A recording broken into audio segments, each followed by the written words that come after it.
राष्ट्रिय परीक्षा बोर्ड प्रशासन सहायक प्रथम पत्रका लागि सोधिने प्रश्नोत्तरको साथमा उपस्थित भइसकेको छु। अब सुरुवात गरौँ। जिल्ला उत्पादन र सम्झने तरिका। यो 5 थरमा अकबरे खुर्सानी, 5वटा खुर्सानी भन्छ।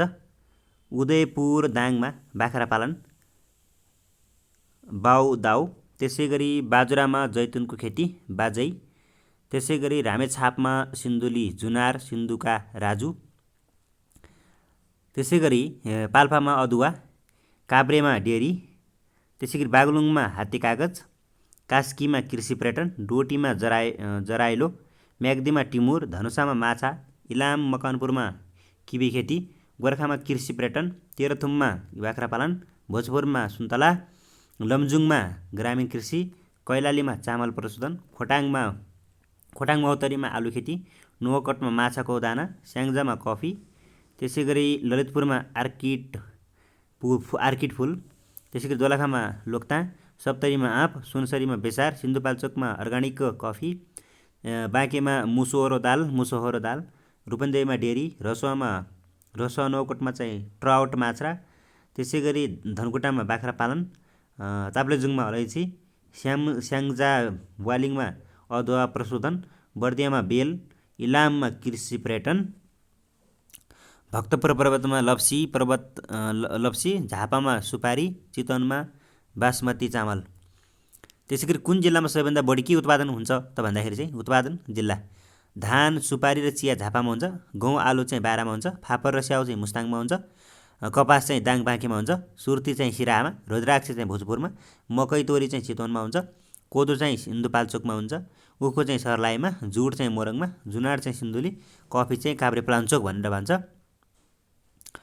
त्यसै गरी कृषि सम्बन्धी केही महत्त्वपूर्ण गतिविधिहरू। मिति भनेको छ विक्रम सम्बन्धमा गतिविधिहरू। 1920मा चिया खेतीको सुरुवात कर्नेल गजराज सिंहले इलामबाट गरेका हुन्। 1973मा 10 वर्षीय दीर्घकालीन कृषि योजना। 2011मा गुल्मीको आँपचौरमा हिरालाल गिरीले कफी खेती सुरुवात गरेका थिए गुल्मीमा। 2016मा निजी क्षेत्रको पहिलो चिया बगान बुधकरण टी स्टेसनको स्थापना वीरता उन्मूलन गरेका। 2018मा कृषि गणनाको सुरुवात भएको हो 2018देखि। 2019मा राजर जौटा उन्मूलन ऐन 2018 बनेको। 2021मा भूमि सुधार ऐन जारी गरिएको हो। 2023मा भूमि सुधार बचत संस्थाको स्थापना गरिएको हो। त्यसै गरी 2024मा कृषि विकास बैङ्कको स्थापना गरिएको हो। 2033मा व्यावसायिक रेशम खेतीको सुरुवात मकवानपुरबाट। चिया विकास निगमको स्थापना हो। 2039मा चाहिँ 5 जिल्लालाई चिया क्षेत्र घोषित गरिएको। झापा, इलाम, पाँचथर, तेह्रथुम र धनकुटा। 2041मा चाहिँ गुल्मीको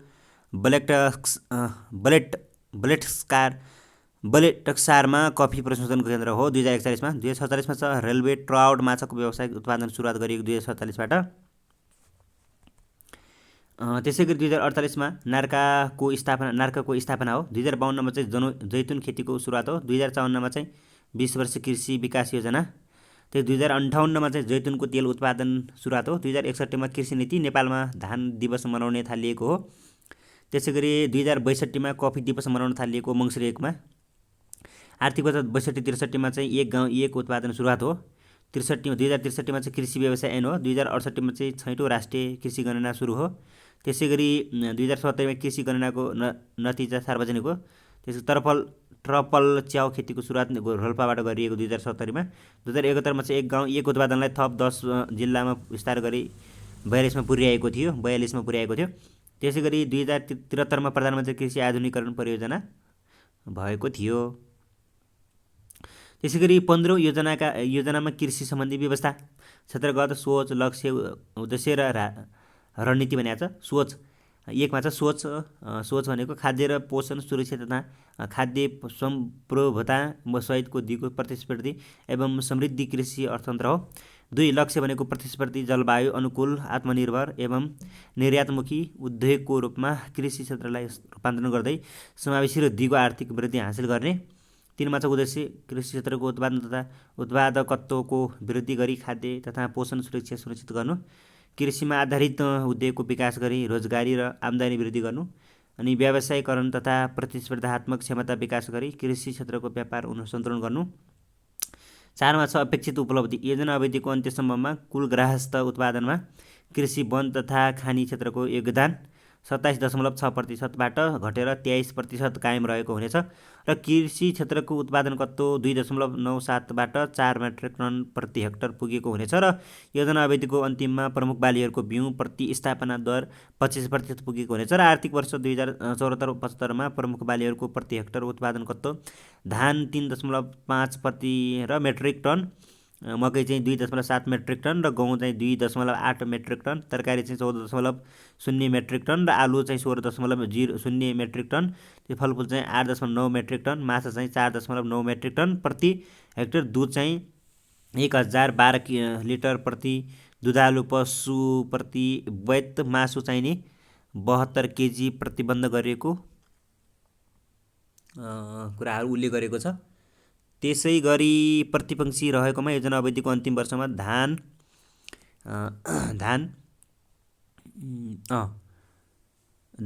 4.5 मेट्रिक टन, मकै चाहिँ 4.0 मेट्रिक टन, गहुँ चाहिँ 3.5 मेट्रिक टन, तरकारी चाहिँ 20.0 मेट्रिक टन, त्यसै माछा चाहिँ 6 मेट्रिक टन प्रति हेक्टर, दुध चाहिँ 1486 लिटर प्रति दुधालु पशु प्रति वेत, मासु 92 केजी प्रतिबन्ध गरिएका पशु अण्डा 260 वटा प्रति पंक्षी पुगेको हुनेछ।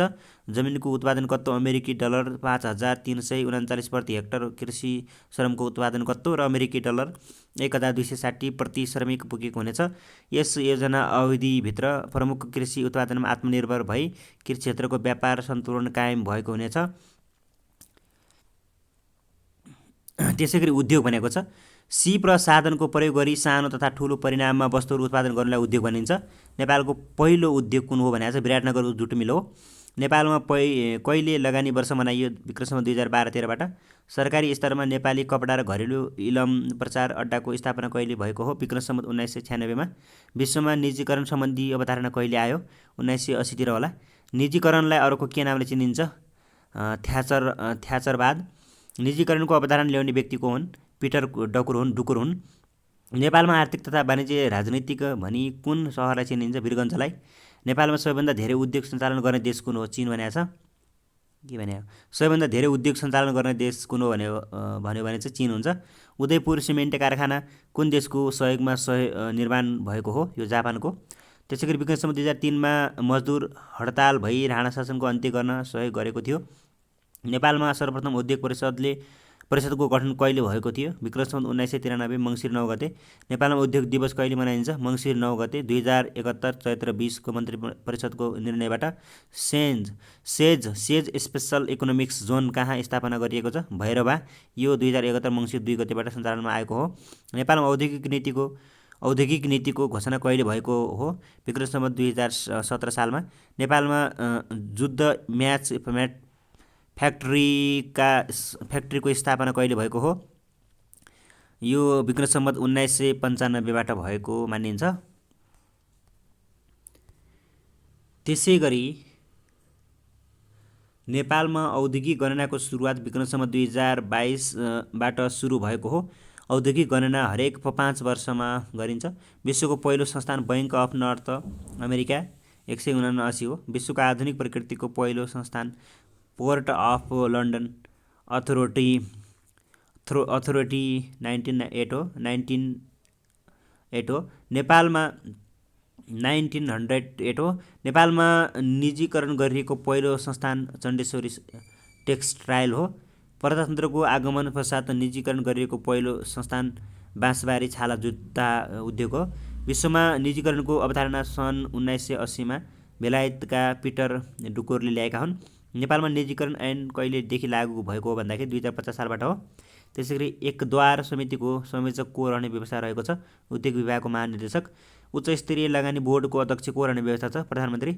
औद्योगिक प्रबन्धन बोर्डको अध्यक्ष को रहने व्यवस्था छ उद्योग मन्त्री। नो वर्क नो पे को सिद्धान्त अवलम्बन गरिएको नीति औद्योगिक नीति 2067 हो। हाल नेपालमा औद्योगिक व्यवसाय ऐन 2076, विशेष आर्थिक क्षेत्र ऐन 2075, विदेशी लगानी तथा प्रविधि हस्तान्तरण ऐन 2075, सार्वजनिक निजी साझेदारी तथा लगानी ऐन 2075 हो। औद्योगिक ग्राम स्थापना तथा सञ्चालन सम्बन्धी निर्देशिका 2075 हो। नेपालमा धेरै लगानी गर्ने देशहरू कर्णसह हुन्। चीन, भारत, बेलायत, अमेरिका, दक्षिण कोरिया, सिङ्गापुर, युए, मौरिसम, क्यानाडा र जापान हुन्। उद्योग सम्बन्धी केही महत्त्वपूर्ण गतिविधिहरू छ। मिति विक्रम सम्बन्धमा गतिविधिहरू 1993 औद्योगिक परिषदको स्थापना भएको हो।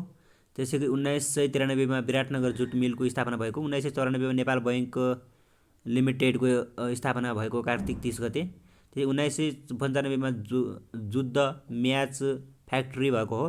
त्यसैगरी 1996 घरेलु प्रचार इलहम अड्डाको स्थापना भएको हो। त्यसैगरी 1998 सदर चिडियाखानाको स्थापना जुद्ध शमशेरको पालामा भएको हो। 2003 चाहिँ रघुपति जुट मिल र मोरङ सुगर मिलको स्थापना भएको हो। 2016 चाहिँ निड्स नेपाल औद्योगिक विकास निगमको स्थापना भएको हो। त्यसैगरी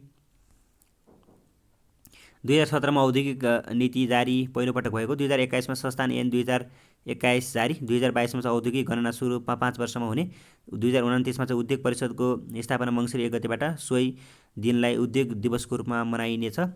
त्यसैगरी 2040 नेपाल स्टक एक्सचेन्जको स्थापना। 2048 उद्योग वाणिज्य सङ्घको स्थापना। 2049 औद्योगिक व्यवसाय ऐन उद्योगलाई 7 प्रकारमा वर्गीकरण गरिएको छ। 2067 नयाँ औद्योगिक नीतिको घोषणा।